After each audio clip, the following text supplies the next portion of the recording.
Hi everyone, welcome back. I'm Michael Sandler, your host on Inspire Nation. If you've ever wondered how to tap into your soul, get inner guidance or wisdom, or connect with your higher self, then do we have the show for you. Today I'll be talking with John Holland, best-selling author, radio show host, and one of the top psychic mediums and spiritual teachers in the country. He's also the creator of some of the most interesting and accurate sets of tarot cards we've ever worked with.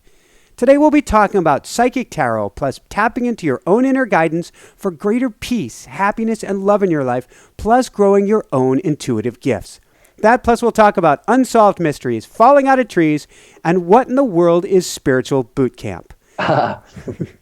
So welcome to the show, John. Are you ready to shine? You know it. Hey, Michael, how are you? I'm doing great and a mighty woohoo! Good, good. So I've got to ask, before we dive right into things, Sure. Were you born with a medium manual in your hands?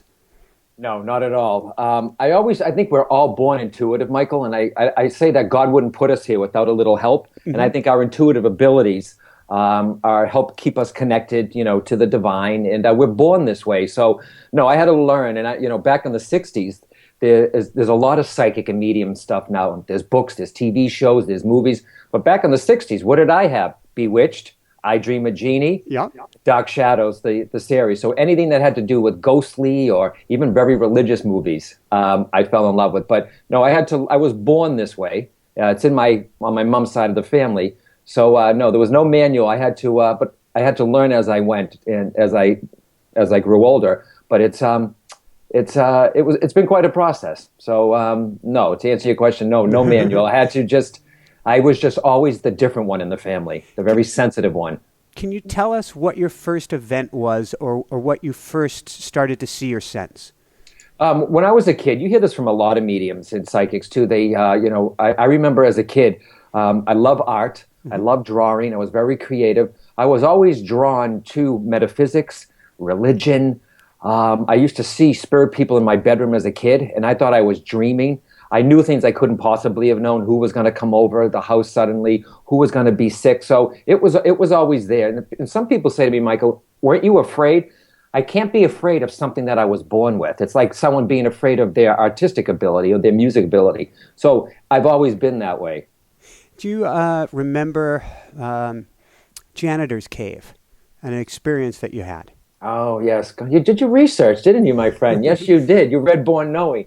When I was living in Boston, there was a school, and we were out there with my friends causing trouble probably, or doing, things we shouldn't have. And we were behind the school, and I was drawn to a certain area of the school, and all my friends went up there, and it was almost like I felt somebody calling me, or an urge to go. And where the school was, there was a ramp where the janitors go down to bring their trucks, and all my friends went up to play. And there, lying there, when I was just drawn there was a gentleman. He had to be, young 20s, and I had to be like 8 or 9 or 10 or something. And there he was. He fell off the landing above there, and and basically he was dying. So we ran to get the police, and they came and took him away in the ambulance. And that very same night, I was at a party with my family, and somehow the police found me. So they came knocking at the door at the party, and it's John here. And I said, and my parents are like, somebody's here to see you. What it was, very sad. It was the uncle of the boy who passed away. And he just said he wanted to meet the kid who found his nephew, because they found him in time enough to say goodbye to him. So he did pass away, but they did bring him to the hospital. But if it wasn't for me, he would have passed in that spot, but he was surrounded by his family. All because I had to be at the right place at the right time and listening to that calling to go down, and something drew me there. So quite fascinating. And I'm really fascinated about that, because there were warning signs not to go in there. So you actually this had to be a really strong calling. This isn't just a little curiosity. Right, because it was down a ramp where the janitors bring their trucks, and you're not supposed to be down there. But it was a calling, and I just felt pulled there. And sure enough, there was that young man lying there because he fell off.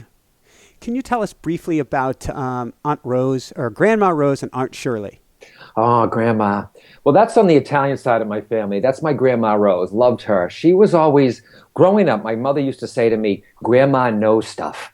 She knows stuff. And the word psychic wasn't really used. And my Aunt Shirley, she was always into dreams. So some people say, well, did you have any help as a kid? My Aunt Shirley, I never said I was psychic. My parents just knew I was different. I didn't play sports with my brothers or go outside a lot. I would read books and do art and read metaphysical books. But being in my grandmother's house, and my aunt, those two lived together, my Aunt Shirley and my Grandma Rose, there was always a sense there. You know, old Italian, the furniture was old. Aunt Shirley would let me read her dream books. And you know what's really strange, Michael, too, though? Believe it or not, my Aunt Shirley had her dreams down. She dreamt lottery numbers and won. Wow. Never won the big one, but she would win, I swear to God, hundreds and thousands of dollars. She would dream, look up the dream, see, put some numerology to it, and she would win. Unfortunately, I don't have that. But she's the one who kind of turned me on, or it was nice to go there because I had an aunt who was into at least dreams. Yeah. And it also probably made you feel more normal, for lack of another word. Right, it did. And, you know, I just wish that if someone had the word psychic, my parents didn't have the terminology then, about psychic, but just like grandma knew stuff. But I felt safe there when I was in their house. It was beautiful, and I miss them. They both passed away. And I grew up in just north of Dorchester myself, about 20 miles in Danvers, Mass. Right. And I can only imagine, and I grew up, I guess, probably about 10 years after you, that you either had to be quiet about it or not do some of this stuff around other kids because they wouldn't have been so kind. Absolutely, because kids don't understand. I mean, even now, look at all the how kids treat each other now. I mean, with social media. I mean, there's a lot of bullying going on. But I just kept it quiet because I didn't want to be considered the weird one, the strange one.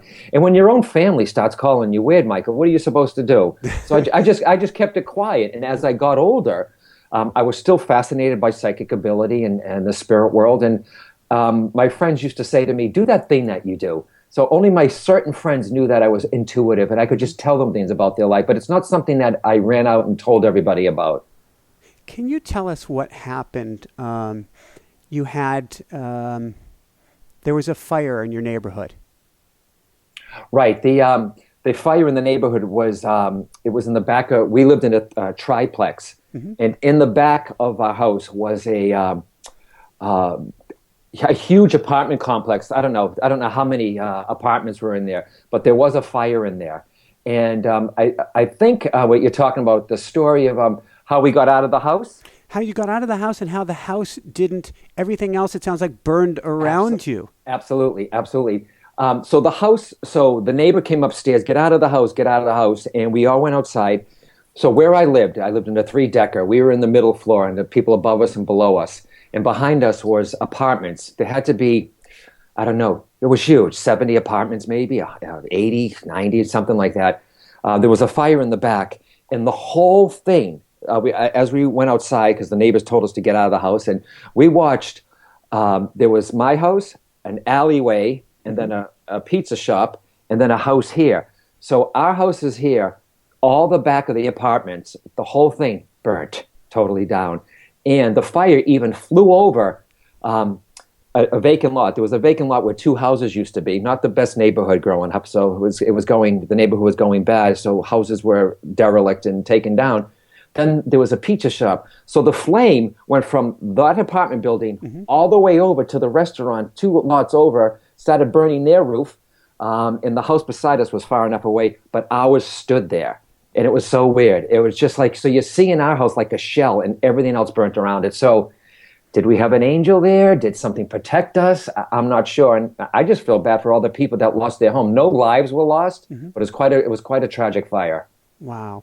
So going from there, a couple, I think I would call them miraculous circumstances occurred in your life, which is one, you're climbing in a tree. Yes. Yeah. I was in kids are kids, boys are boys, and at the end of the street there was a warehouse, and beside there, I don't know what made me climb up this tree. It was 2 stories high, so imagine a huge. It was a car dealership, and the tree was right beside it, and I decided to climb it. You know how kids are; they get a thought and they just do it. Okay, there's no filter in there. So I climbed the tree, and I'm looking out, and on the way down from the tree, remember 2 stories high, I had a branch. And then I fell backwards. And it's the strangest thing. So it's hard to explain this to people, but I think a lot of strange things happen to people and they just explain it away. Absolutely. So I'm falling to the ground, and I don't know what it was like. Now that I'm older, I can think about this, and I still remember it. It's almost as if I floated down.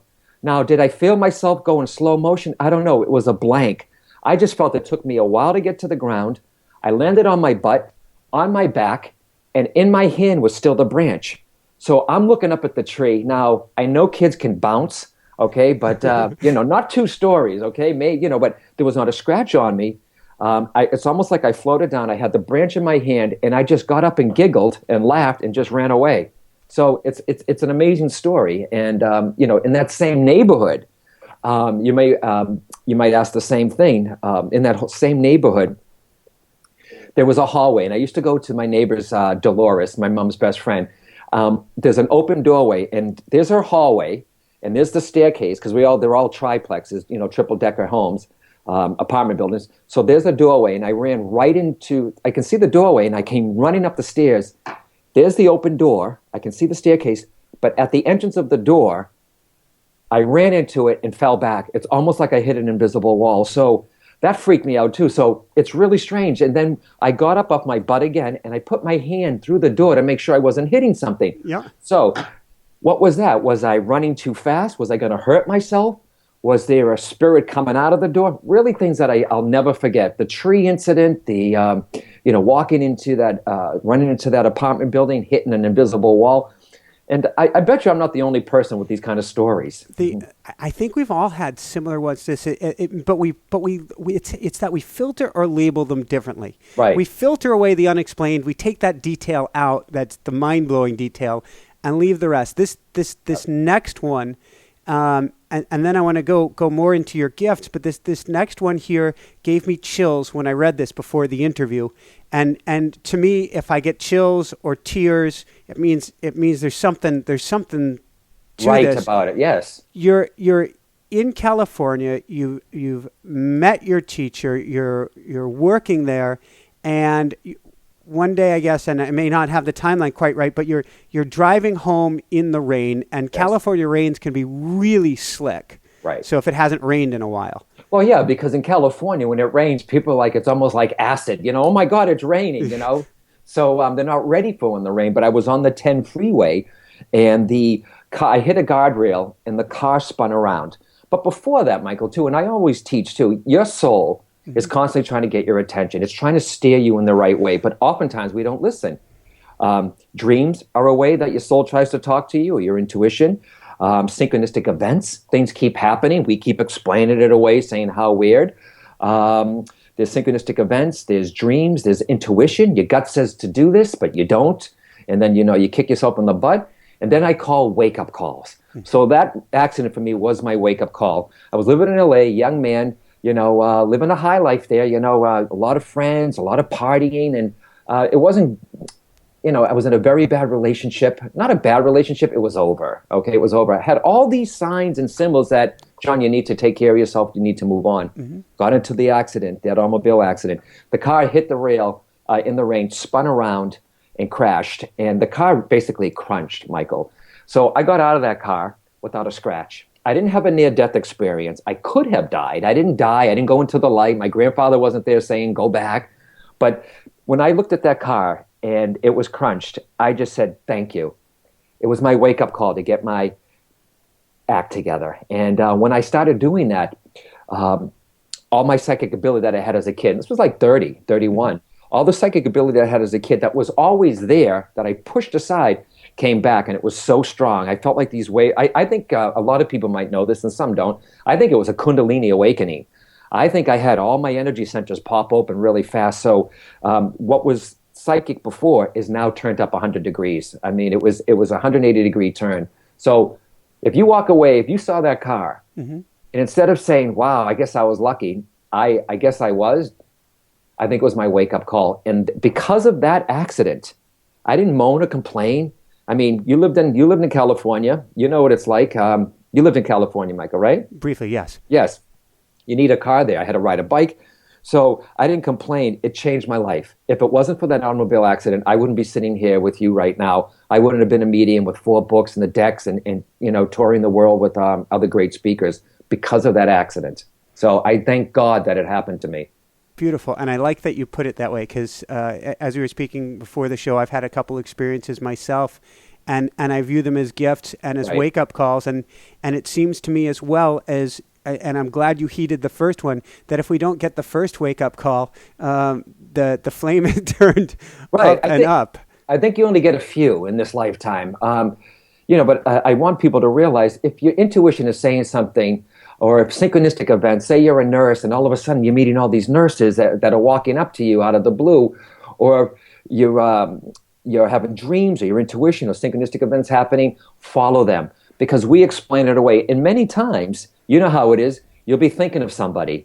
Out of the blue, you're walking down the street, you haven't seen them in 2 years. Oh my God, I was just thinking of you. Oh my God, how weird, how strange, how crazy. But people don't go beyond that. They're just... There's a reason why you ran into that person. What's the message there? What's the conversation? There's a reason why this happened to you. Just like there's a reason we're speaking today. Absolutely.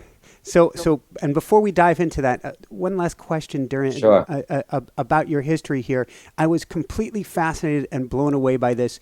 The Arthur Findlay College, or what you call spiritual boot camp. Absolutely. Yes. Many incidents just really quickly, so I have the accident, okay? Mm-hmm. I started getting more and more psychic, more and more intuitive. All this energy's going through me. I was working at the Marriott Hotel. I was bartending. People would walk up to the bar. They started knowing me, what I do. And, Marriott, and this was filmed on Unsolved Mysteries, by the way, too. They featured this, too. Anyone can YouTube it. They featured me. They hired an actor to play me. It was pretty cool. But all my friends wanted me to do readings, and I wasn't ready for that, Michael, okay? A lot of friends says, John, you got to do readings now. Why didn't I want to do them? And I asked the audience, why wouldn't I want to do readings? The responsibility, Michael, was overwhelming. People's lives are in your hands. There's a lot of skeptics out there. It's a huge responsibility. Like I said, their lives are in your hand. And I didn't want to go back to the drama and to the critique or the feeling like a kid again, being called weird or something's wrong with you. Eventually, slowly, I started doing readings at an aromatherapy shop on Santa Monica and Sepulveda Boulevard. Mm-hmm. So I would take a tarot deck, okay, started doing cards there, and I started getting quite a name. And then 2 years into doing psychic work, something different happened. I started doing and this is also in Born Knowing. I talk about it, Mari and her aunt. 2 years into doing readings, people on the other side started showing up, which was really weird because I said, all right, wait a minute. Here I am trying to be a psychic, going with all that goes with that, the skeptics. Now what? Dead people are talking to me? Because remember, I'm from the streets. Let me pause you for a brief second. So I've got to get definitions on both psychic and medium, and were you hearing things first, and then now it's what is it? Auto clairvoyance, audio. What is going on? How do we put that in perspective? What did that look or feel like? You're a really good interviewer.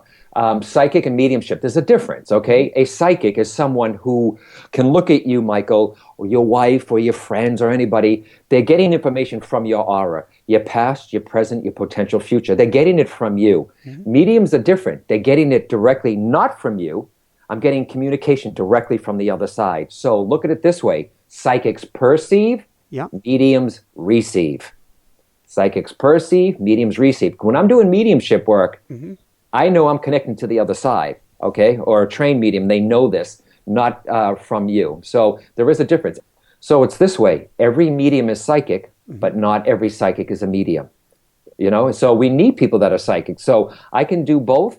What happened was I was reading cards, mm-hmm. For this girl named Mari, and she was a student in art. Now, a lot of people, when they come to see me psychically, or when they used to, because I don't do so many privates anymore, it's not just about the future. It's about their life, their career. And she was an art student. And we were talking about her project, the colors that I saw her using, where it was going to go. And as I'm talking to her, in comes her aunt. And I'm like, Aunt Ada? Yeah, Aunt Ada. And you're thinking, well, what do you mean comes in? There's ways that we perceive.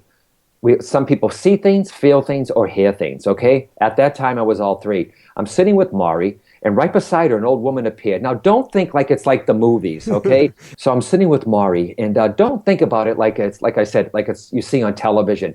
It's almost like, Michael, if I ask you, can you picture your kitchen in your mind's eye as you're speaking with me right now? Can you see it? Yeah. That's what it was like. I was aware there was an older woman beside her, okay? And I said, Maury, there's a woman right beside you. And I'm looking at Maury, I'm looking at the woman, and it's an older woman, and all she did was point to her ring. And none of her clothes matched. And I don't know why I noticed that, but nothing matched. I said, Maury, there's an elderly woman right beside you. Her clothes don't match, and she's showing me a diamond. Well, she got up and screamed, which made me get up and scream. I hugged her. She hugged me. And I said, Maury, what is that? Her great aunt Ada, who passed away, was colorblind. Mm-hmm. So there's the clothes. That didn't make sense. And the ring that she's wearing right now, Maury, was in the Aunt Ada left it for Maury, her diamond. So that's the first time Spirit came in to the readings. So why did that happen? I used to see the Spirit people when I was a kid, but so what changed? This is what happened. 2 years, I guess the ability was there. 2 years into doing readings over and over, always kept my day job. Mm-hmm. Always kept my day job. I would do the readings at night or on the weekends. After doing reading one after another, my aura must have expanded, or my awareness expanded far enough where they could come to me. So when you're doing mediumship, Michael, you raise your energy, the people on the other side lower theirs, and then there's a blending process. It's called a link and blend. Let me pause you for a brief second, because I'm getting goosebumps. So I feel called to ask this. Yep. Is something, if we take baby steps, yes, is this something we can all work to? Because it sounds like, in a sense, you're raising your energy. Right, you're raising your vibe. Can we all raise our vibes there? Absolutely. Everyone can raise their vibe. And some people, I don't know if everyone could be a medium, mm-hmm, but I know everyone can touch on mediumship. Everyone is psychic. That's not a problem. And someone says, are mediums born or made? I think it's both, okay? I used to say they're just born, but I was getting too much slack about that because I teach many students. If the ability is there, it's almost like Michael playing the piano. You can learn to play, but does that mean you're going to be a professional pianist? It takes a certain constitution and chemical makeup to keep doing it. And that's how it happened.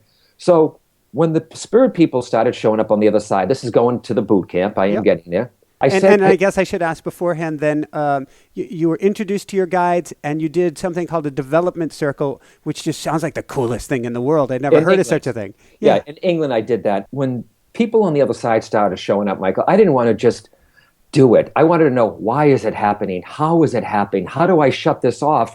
Why does Uncle Joe, somebody's uncle, keep coming up, or someone's mother popping in on a psychic reading? So I studied every book that I got that I could possibly get. And luckily I lived in California where they had the Bodhi Tree bookstore, which is pretty cool. I go to this bookstore or the library and I looked up mediumship, and there it was, spiritualist. And spiritualism started in America with the Fox sisters, and all it means is the continuity of life. All these books that I had were from England. They talk about England and spiritualism in England. And I said, wow, wouldn't it be great if I could go to England and study mediumship with these kind of people? Mm-hmm. Well, synchronistic events once again. Ta-da. 2 weeks later, I'm at a party and I stepped on a guy's foot. Where was he from?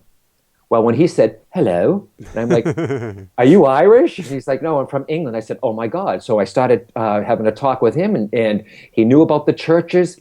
He was an IT guy. He's an artist too in a marketing. So he wasn't into spirituality, but he said, look, if you ever want to get over there, he said, this is where I live. Give me a call. Well, my job closed. The flagship hotel closed down. Well, I had the time, and I said, well, how am I going to afford to my apartment and go study in England? Once again, synchronistic events. My friend called me from Massachusetts, and she said, John, I want to go to California to be a writer. I understand you want to go to England. My friend Debbie told me, said, you want to go to England? How about if you go there, can I rent your apartment while you're gone? Fine. So one thing led to another, and I go over to England. I right away I was taken under I went right to the churches for training, open circle. I went right there, and people started noticing me, and they took me under their wing, and I got to sit in a closed circle with mediums every Tuesday for 2 years. And one thing led to another. I heard about the Arthur Findlay College, also known as Stansted. And I'm like, what is this college? Sure enough, now, Michael, a lot of people think that I went to the college for 2 years. So the college is not like a university or Northeastern University. It's an old mansion that was given to the school by Arthur Finley. Okay, and he left it for the study of mediumship and psychic sciences. So you go there. I went there a couple of times. Between sitting in circle for 2 years in the intense training that they give you there, and the British, they kick your butt when it comes to mediumship. They don't take the general stuff. It's all about evidence. Evidence. And you get up and they work you from 9 till about 8 o'clock at night. So can you give us both an example of what that is, and what does it mean to sit in a circle? Because I'm not sure people have any idea what a circle is. Sitting in a circle, it's like a meditation circle. When I sat in England in circle, it was about 8 of us, and there was a medium who was the head medium, and we would go into a meditation for a half an hour, just like I do with some students right now. We would go into a meditation and get quiet, learn to clear the mind. Yep. You have to clear your mind so spirit people can put impressions on the mirror of your mind, okay? And then they sit there, and then you come out of meditation, and then you give off what you received, whether it was a message or inspirational speaking. So that's what it is. It's 2 years. It's just sitting in your own power. It was quite cool because you could feel the breezes in the room. You felt the touches. You felt, it was really, really cool. And I always felt like a warm blanket on me when my guide, who's a Tibetan monk, I always felt this warm blanket around me when I knew he was close. So the Spirit Circle gave me training to understand what is a symbol, what is a link, how to blend with the people on the other side. So really good training. And Arthur Finley College, they teach you the aura, clairsentient to feel, clairaudience to hear, clairvoyance to see. They did how to stand up in front of people to do this, different meditations. It's really, really intense, but the best training I've ever had. Amazing.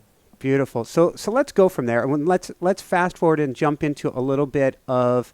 You were telling me beforehand that you had done a reading or something, and I'm wondering if you can tap into your gifts a little bit here for us. Sure. Whatever that looks like. Sure.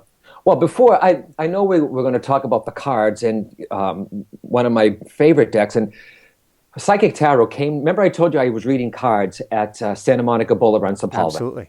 So I'm flipping the Rider Waite cards. Okay, they're the original cards, and I'm flipping these cards. And I never really studied tarot. I'm using the pictures now. Tarot, they're great images, and they just play off your intuition. So I'm reading these cards, and everybody, when people do tarot, they read the book, and then they look at the card, and they read the book. And I very rarely looked at the book. Okay, I didn't want to.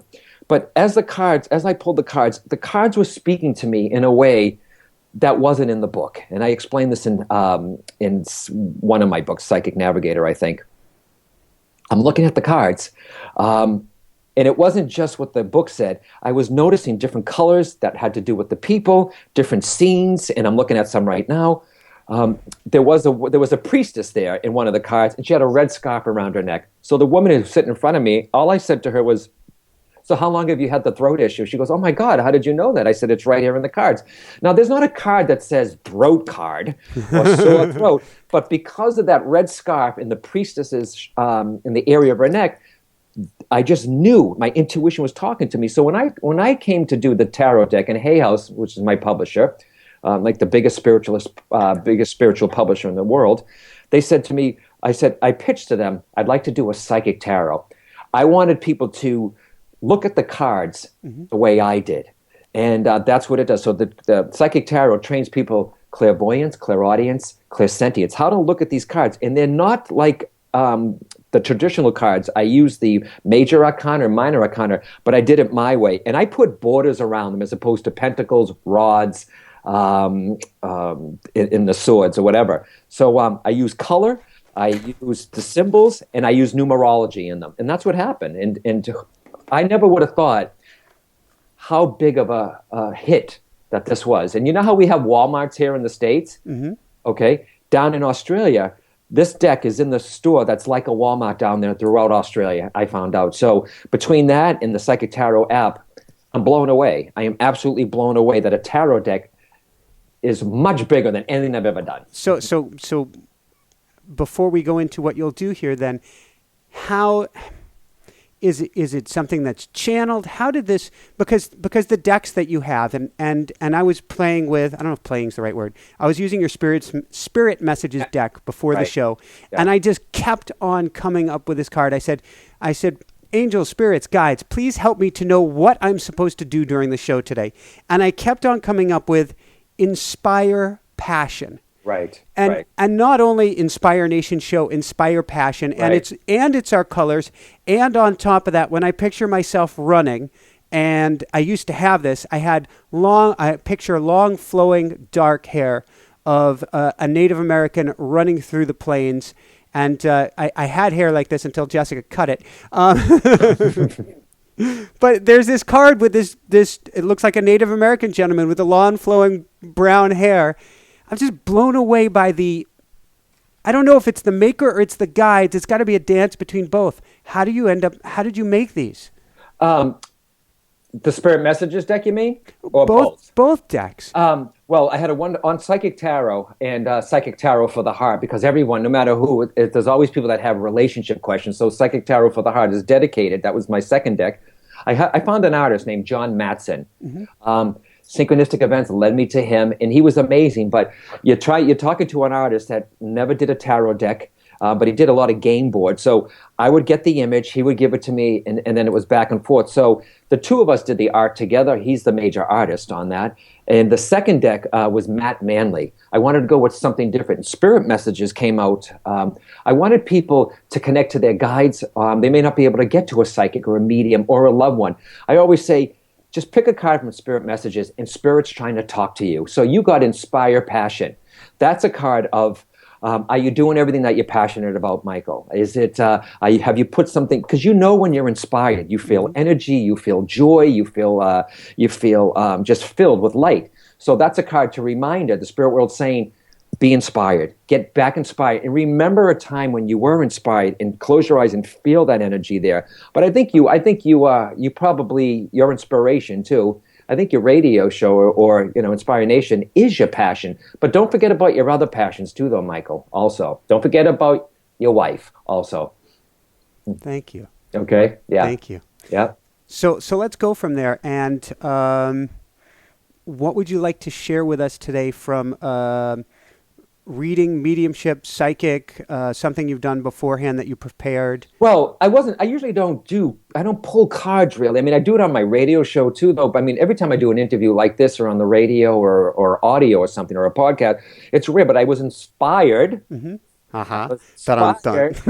Inspired to pick up the deck. And I said, okay, so as I look here, before you tell me anything, I pulled a few cards. Okay. And the first one that came up, and just really quickly, and this is in my Psychic Tarot, is choose wisely. This is your past. Mm-hmm. So there had to be a decision of, okay, should we go this way or that way?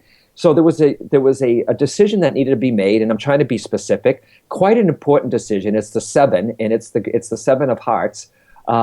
So there had to be, okay, where do we want to do right now? Is there something, which direction do we want to go in? And then it comes spiritual strength. And this is the Buddha, or this guy holding this, really powerful card here. Mm-hmm. And then foundation and achievements. Okay, you see the house? It's in there. So I interpret it this way, okay?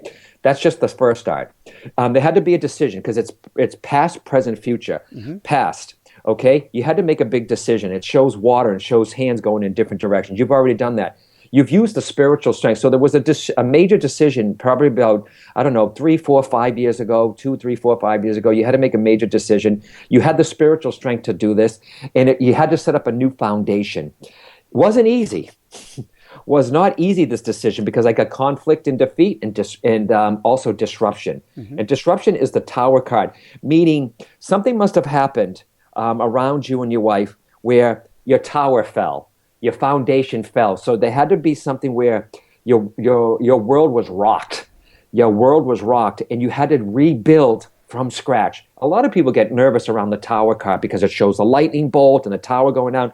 All it means is you have to get rid of everything so you can start fresh again. And then there's financial and financial material changes. So this whole thing that happened to you had to...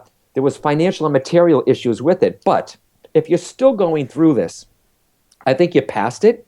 There's some financial stuff here. I think you two are moving again. Okay, I think you're moving. And here's the Universe card. It's the cover of the deck. Yeah. Everything is in front of you right now, Mike. You've done all the work. You've had the spiritual strength. You've got the foundation. I see a couple of books with you also. Okay, I see a couple of books with you. Not only this show, there's another broadcast that you could be probably doing by the end of the year. So I don't know if you're going to have a sister show or you're going to be on a metaphysical, serious radio show. I don't know. It's something is here, but you've done the work. But look at this, conflict and defeat. It's a guy going downstairs. So can I pause you? Will you Sure. lose your train of thought if I pause you? Nope. Let me ground myself here because I'm going Okay. way too fast. Okay. If we go back 2.5 years, I lost my footing on a trail, Yep. slipped, went up. I don't even know how it happened. Flew down. We took a photo for where I slipped and where I landed. It doesn't make sense. Right. In a shallow creek into water. Right. Almost died. Right. After that, sorry. It's After okay. that experience, struggled for a year and a half, Right. couldn't get our footing. Jessica's very sick, wiped out financially at the same time. Happens when somebody gets sick. Right. Had to give up everything, lose our foundation, lost our footing, move back to New Jersey so she could be with family to heal. Right. What do we do? Massive decision, both what do we do getting here and then what do we do where Head had this whole list of things to do. And I credit Heart going for walks, even as crazy as it sounds, listening to the crickets. Sure. And saying, we've got to start this show. Right. And it can't be about anything we've done in the past. This Sure. is much better. And it became a total heart thing. Passion. To inspire passion, Passion. inspire nation. So I got a little bit of an ooga booga here so far. Yep, because material change, it shows that you two, it wasn't easy, especially the conflict and defeat. But if anyone who gets this, you can see this card. People can see that really good Right. from there. You see a guy going down there. He looks, like he's got a lot of weight on his back. But on the walls is a drawing. You could see people going up the stairs, sketched on the wall. So don't forget, he's looking at defeat like, oh my God, but don't remember, you are going to go back up these stairs again. So it just shows that you had a rough time with the financial changes. Your tower came down, just like you said. And I don't think it sounds too general either with this because of everything that you just went through. But it's all happening right now. It's all happening right now. And is your wife getting acupuncture too? She hasn't in years. She got acupuncture, but not actually for this current situation. But I am doing EFT tapping on her on almost a daily basis right now. Okay, and I'm not going to make acupuncture needles EFT, but it is going on in her. Okay, that's fine. So you're hitting the meridian points or something in her body. Yeah, absolutely. Eight different points every day. Yep, and that's Nick Ortner's work too, the tapping. Absolutely. I love him. And there's herbs and stuff too. With your wife. And doing. I'm seeing the herbs that she's probably on here. And is she? If you were to say because she's sick, I don't want to affirm that. Okay, that way. Okay. We'll past tense that one. Absolutely. Okay. So here she is with her illness. Here she is. Either she's out of it, or she's coming out of it, or she has her energy back. And I feel really good. Did something shift last month, Michael, for her in February? Did she see somebody new? Is she got more energy since February? It's been a radical change. Actually, we got on a diet from Anthony William. He got her on a diet. I think it was the end of December, beginning of January. Medical medium. This medical medium, Anthony William, amazing. And we started December 29th, we started going to the gym every day with her. Right. And it was probably around the start of February that the inner light really started cranking for her. And now she stands taller, she's stronger, she's actually going into a new wardrobe now because she's really a new person in her skin and her clothes don't fit her anymore. Nice. Because she's taller, she's broader shouldered, and there is such a cranking inner flame which had to be coming on in February. It's a different. She's the same person but different in all the time that I've known her. It's a different person than I married. in the most beautiful sense. I was going to say a new improved version too. So, I mean, when it comes to the cards, and anybody can do this by looking at the cards, and we're all born this way. Have fun with your psychic ability. And let me pause you and thank you. Yeah. Thank you for doing that. That was huge. Okay, jump in. That's fine. I think we're all intuitive. Stay away from how television shows us, okay? We're all intuitive. We're all psychic. We're born this way. And I always say to my audiences, who here is psychic in the room? You'll see some hand goes up. And I'll say to people, no, every hand in this room should go up. And they do that. But have fun with it. It's like a muscle. Mm-hmm. We're so caught in the physical now, Michael, because of technology. We're always reaching outside for answers, okay? Whether it's on email, Facebook, we're constantly reaching out. Technology. Don't forget, first, and for some people who are listening to, how many times do you get up in the morning and the first thing you do is look at your phone or go on Facebook? Before you do that, and I tell people, before you do that, you're lying in bed, you wake up, okay? Just stop, okay? Just take a moment, put your hands on your heart, mm-hmm. Connect to your soul first, connect to your heart. If people are like, well, I don't know how to connect to my soul, then connect to your heart. You close your eyes and just say, hi. Just connect, your body and soul, because every night when we go to sleep, your spirit self leaves and goes back to the spirit world. And people are like, really? Yes. Your spirit needs to re-energize back home and then come back here also. That's why people need their sleep, okay? More so, not just physically, spiritually. So put your hands on your heart and just say, is there anything I need for the day? Or just, hi, spirit, okay? I am a soul. I am a soul. I am a soul. Then start your day. So reach for your inner technology before you reach for your outer technology. Get it? Reach for your inner technology before your outer technology. And then have fun with your psychic ability. I wonder what color my boss is going to wear today. I wonder how many emails am I going to have today? What elevator door is going to open up? If you get a bill in the mail, if you still get bills in the mail, I wonder how much the bill. Ask your intuition. Mm-hmm. The more you use it like the muscle, the more it's going to get stronger. And in my book, Psychic Navigator, I talk about we're all gifted in one way or many ways, Michael. Some people are clairsentient. They feel things. Some people feel they know when they don't like someone. They can't explain it, but they just feel they don't like this person or they do like this person. Someone who's a feeler with the gut, solar plexus. They walk into a room. I don't like the feel of the picture there.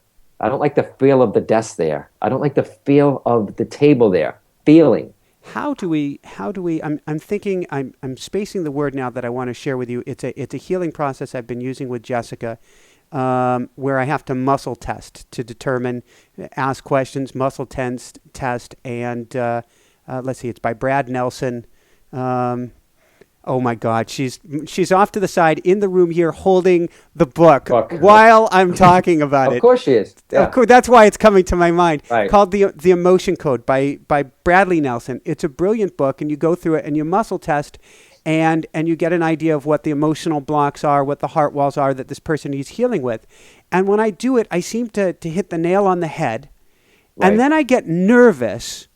And I don't want to do it again because is it me? Is it not me? This sounds sort of like what you went through early on. Sure. How do we all get over that hump of I don't know if this is real or not, so I don't know what to do with it, and I don't want my head. It's this weird resistance, but I'm getting it. I'm sure many others are getting it. Right. Let go of the fear of it. Okay, it's natural. All right. And some people are fearful a little, or because they don't understand it.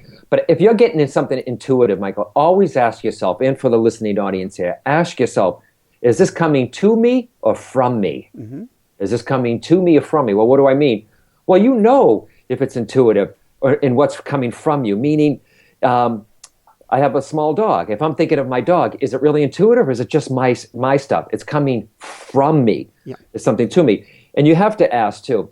Intuition, a lot of people say, what's the difference, John, between intuition and imagination? How do I know it's not me? Good one. Put it this way. You get a message in your head. Call your sister. Mm-hmm. And you're working the next day. Call your sister. You're hearing this in your head. I really should call my sister. I got to call her. Yeah. I'll call her next week. Just grab the phone. Grab the phone. Intuition will keep coming back. Imagination will come in once usually and then leave you. Okay? But intuition will keep knocking on that door till it gets louder and louder. Then will come the synchronistic events, and then comes the wake-up calls, hopefully that you don't have to get to do this. So is it coming to me or from me? and imagination will go away. Intuition will keep coming back. If you keep getting an intuitive hit, a thought over and over, it's probably your intuition saying, listen to me, or your soul trying to get your attention. Yep. You talk about kids really having the sixth sense. We all have the sixth sense, but it hasn't been really, I don't know if muddied wouldn't be your term for it, but they're still very connected. How do we cultivate this or grow this rather than kind of snuff that flame? Well, for yourself, find out if you're clairsentient, clairaudient, or clairvoyant. And some of the indicators are clairsentient. Your feelings are heard easily. Mm-hmm. You're sensitive around other people. Mm-hmm. Watch the words that you use. I don't like the feel of the picture there. I don't like the feel of the couch there. I don't like what I'm feeling about that person. Most likely you're clairsentient. Mm-hmm. Clairvoyance is different. It's with the third eye. I don't like the look of the picture there. I don't like what I'm looking at. I don't like the looks of that. You know what I mean? So there's people who are clairvoyant, they dream well. Mm-hmm. They dream color. A lot of artists are clairvoyant. And it's not just about seeing into the future. A lot of people say, John, I want to see into the astral realm. And I joke with them saying, look around your own world first, because too many of us, we're on our phones. We never look around at the beauty that's around us, Michael, the trees, the sky, the ocean. We're so focused on the phone and looking down.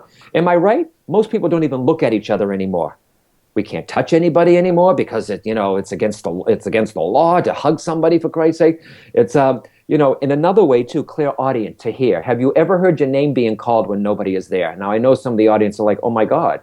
It happens to husband and wives all the time. Yeah. Jessica could be in the other room. You're gonna yell at Jessica. Excuse me. You're gonna yell at Jessica and say, what do you want? And she's gonna say, I'm not calling you. But she might have been thinking about you, because clairaudience travels on telepathy. Mm-hmm. And with clairaudience, it's the hardest to develop. Just go outside, listen. When you're out near the ocean, listen to the ocean. Listen to the traffic in the distance. Listen to kids playing. So clairaudience is it's a rare one to develop, but I have that. Can you develop it? And this might be outside of the scope of here. Can you develop it so that a couple can literally start to learn to walkie-talkie? Well, there's old school, but walkie-talkie with each other? Sure. I mean, will it be like walkie-talkie? I mean, it's the wife have to be clairaudient and the husband would have to be clairaudient. It's in the throat center. And if anyone studies the energy centers, solar plexus is clairsentience, clairvoyance is the third eye, and clairaudience, to hear, is the throat center. So I always tell people, no matter where I was, every teacher I studied, every book, if I could turn the camera and show you all the books, I got a stack here. I got tons and tons. I read them all. It all came down to this: meditation, breath work, chakra, okay, and using the aura. You study those four things, you can't help but to be intuitive. Meditation, chakra, aura, breath. It's amazing. So the energy centers, you can do this, but have fun with it. Know that you are psychic. And you know what gets me, Michael? It's free. It's free. It's there for you. You don't need to be a transcendent master to tap in. And it's not all about just looking into the future. Wouldn't you like to know help at work? Wouldn't you like to know what's going to happen in a meeting? Wouldn't you like to use your ability to in your artwork? And studying the energy centers, it's only going to help you physically at the same time too. So spiritually and physically. But don't take the subject way too far. Don't go out there with it. Stay grounded with this, because you're a physical being and a spiritual being. You have to honor both sides of you. Then how do we cultivate it in our children? Listen to your kids. And I wrote that in Spirit Whisperer, which is part 2 to Born Knowing. I couldn't come up with Spirit Whisperer because there's some things that I witnessed in England that I wasn't just want to throw that at the audience. Get to know me first, then I did it. Makes sense. There's a whole section in there for kids. For parents and teachers to help intuitive kids now, because many kids, they're seeing things, they know things. I think kids are being born more and more aware. Do you understand?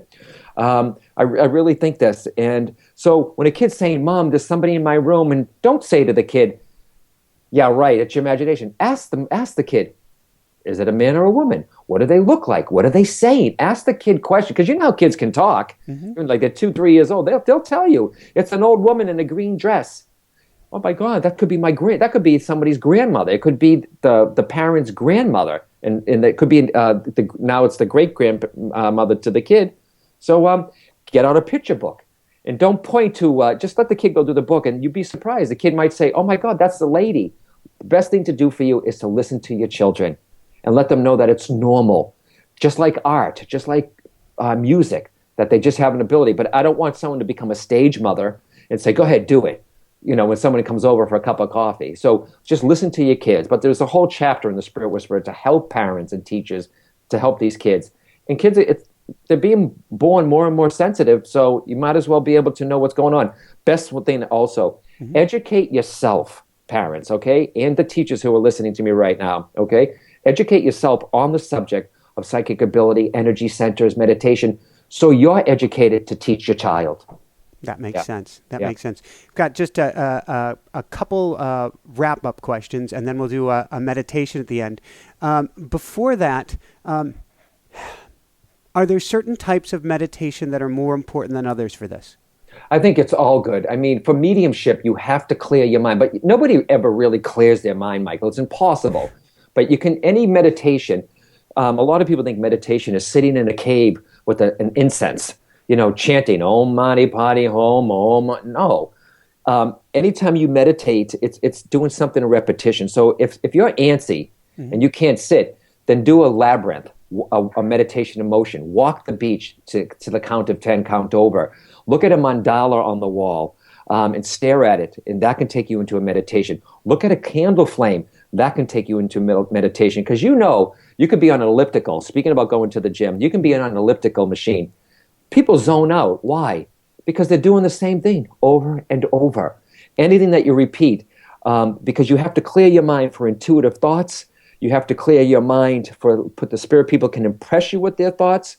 And if you get a thought, let it go, bring it back to the breath. You have another thought, how many emails I have. Life will try to stop you, by the way. Life will try to stop you. How many emails do I have? You're meditating. I wonder what the dog's doing. I wonder what the kids are doing. God, why am I doing this? God, am I uncomfortable? It gets easier. Okay, you don't have to do an hour. Start off with 10 minutes a day, 5 minutes a day. But you know what happens, Michael? A lot of people say to me, I don't have 5 minutes. Well, that's sad. If you can't take 5 minutes twice a day out of you, then make the time, guys, because your spirit is worth it. So when it comes to kids, listen to your kids. In meditation, whatever works for you, whether it's a walking meditation, a mandala, a yantra, repeating the word, looking at a candle flame, find out what works for you. They're all good. And it'll also help you physically, your blood pressure, your health, your energy. So it works both ways. Beautiful. Thank you. Thank you for that. So You're welcome. A couple wrap-up questions, then we'll Sure. jump into that meditation. First off, question we like to ask all of our guests is, what personally brings you the greatest happiness, or what I call the woohoo factor? There's two things, okay? I have to say what brings me happiness is my dog. What kind of dog? He's a West Highland Terrier. Everybody knows this dog changed my life. I got him because of him. He teaches me patience, unconditional love, to be grounded. You can't be airy when you're walking your dog, you got to keep an eye on him. But he brings me the best joy. I don't have kids. He is like my kid. And because of that little white dog, who's only 18 and a half pounds, I work with the SPCA in New Hampshire. So because of him, got me into animals, into dogs, and I just did an event called with the CODA Fund. It helps animals have life-saving operations that are brought into the SPCA. So to date, over the last 3 or 4 years, he and I, and the many people that help, donate $70,000. $70,000. If it wasn't for me meeting that dog, and the ripple effect, I always say at the end of my show on Hay House Radio, guys, do something nice this week for someone out of the blue, because it can cause a ripple effect that reaches farther than you ever can imagine. So who's to say someone, because their dog was saved or their animal, because of the CODA Fund, that animal comes into the house, teaches this kid, the kid becomes a better child, and he spreads it. Who knows? We may never know the ripple effect, but everybody does matter. So that brings me inspiration and joy. And tomorrow I have an event. When I see a message come through that's very evidential from them, I always give the spirit people the credit. I just relay it like we're doing now. That brings me joy, especially with people that have lost a child. That's got to be one of the hardest passings. If I see a parent smile or laugh for the first time in months, or they email me and say, John, it's the first time I slept in months. If I'm bringing, I don't know if you can ever get closure from a passing, but if I can bring just a little healing to somebody or a parent or someone that lost someone, then I feel I've done my job. So those two things, my work and my dog. Beautiful. Do you know the link for the CODA Fund? Yes. If people go to nhspca.com, NancyHSPCA.com. Under donations, you'll see a whole page that says the Coda Fund. Perfect. And we'll put that link on our website as well so we can get people over there. And that's a perfect segue. Where can people go to find out more, to find your cards, workshops, the works? JohnHolland.com. I mean, I've been doing this work for 20 years, so JohnHolland.com. There's a lot of information. I'm all over the United States. I work with Hay House, Mishka Productions. I'm in New England. I'm everywhere. So JohnHolland.com. But what's good about the site, too, is you get to choose a card on there also. You don't even have to have the deck. You can go to the website and look at the frequently asked questions too, Michael. I tell the people, because there might be a question you're like, oh, if I could only ask them that. Maybe I already answered it for you under my frequently asked questions, but the newsletter helps too. A lot of people say, well, how come I didn't know about this? Get on the newsletter, all right? My radio show, hayhouseradio.com. I'm on live every Monday for the past 11 years. I can't believe it. I know you love doing this, and I love the radio show because it's from people around the world. So anyone wants to know anything, johnholland.com, because I'll be in Mexico. I'm going to be in Arizona, New Jersey. Just check it out, guys. Beautiful. Excellent. And we'll put a few of those links to upcoming things on our site as well. Help them get over your way. Great. If you're driving down the road, inspirenationshow.com will get you over there. So before we dive into the meditation, any last words of wisdom you want to share with people? Always remember, like I said earlier, you're a spiritual being and a physical being. Remember this. You are a soul that comes with a body, not a body that comes with a soul. You're a soul first. You're a soul long before you incarnate in this body, and you're going to be a soul long after that. So honor your soul. Listen to your soul. It's trying to work in partnership with you. I am a soul. I am a soul. Don't forget it.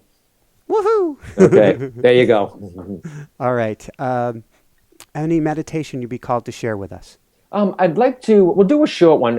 In the back of Psychic Navigator, this is a little longer on it. It's with music. Mm-hmm. I call it Raising the Power. Raising the Power. So all people need to do is just close your eyes. Just close your eyes. And it's a way to open up. It's a way to open up. Just close your eyes. There you go. And I'll do it with you. Just close your eyes. And you imagine, now this is the brief version of it. Just close your eyes. Imagine that there's a sparkling lake below you. A sparkling lake. See the sparkles, the diamonds. There you go. And if you can't see it, just imagine it there. And what I suggest is try to visualize this. Imagine that there's a white ball of light coming up from that ocean of white light, and it joins the base of your spine. And the color of the base of the spine, the energy center, is red. It is red. There you go. That's the physical chakra. Anything in your physical life, finances, family, anything physical, your job. And then go back to that sea of light. Up comes another ball of white light. And it joins the base chakra to the solar plexus. Its color is orange below the navel. Creativity, inspiration. Back to the sea of light. Up comes another white ball of light. At the base chakra, up the sacral, and up to the solar plexus, yellow, intuition, clairsentience, opening up that beautiful sun, that intuition, right there at the solar plexus. Its color is yellow. Back to the sea of light, almost there, halfway there. Up comes another ball, the base chakra, red, up to the orange, up to the yellow, and up to the heart center, green. Right here, green. Love, compassion, joy. A lot of people cry when you go to the center because every joy, every pain, every sorrow is etched upon the heart. Opening up that heart center. I am love. I deserve love.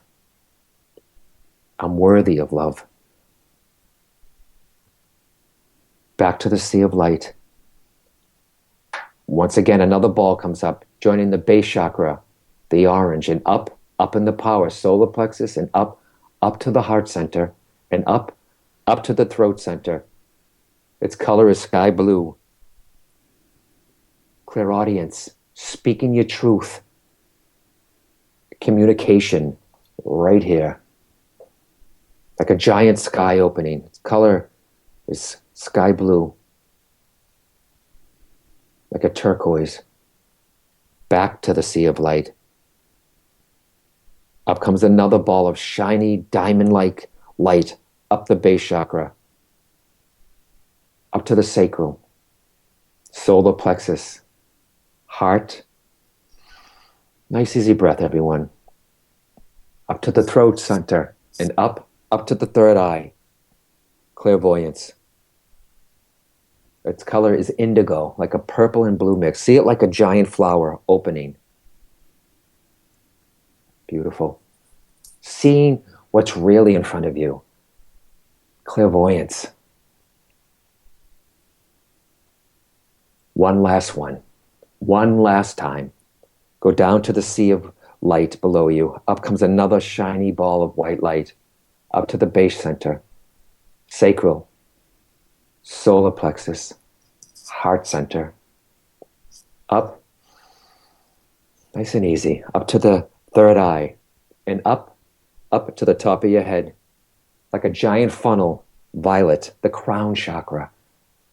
Where you're connected to God, the universe, inspiration. Like a giant funnel. And as you do that, imagine there's a white cloud of light above you. And that light comes pouring in, merging with the light from that pond or that lake below you. Energy running up and down your spine. Up and down, clearing you, cleansing you, healing, spinning your energy centers the proper way. Beautiful. You're open. Just enjoy that. This will open you psychically, feeling that peace. It expands your aura. And when it's time to close down, which you should do, so you're not so sensitive out there, because you don't always want to be a walking psychic antenna. You close. Yeah, I'll keep the crown center open so you can have wisdom and inspiration. Then you close the third eye, like a flower closing at the third eye, down to the throat center. That sky blue, just see the color getting dimmer. Going down to the heart center, color green, like a flower closing. Now you're dropping in the power. Solar plexus. Closing off so you're not so sensitive.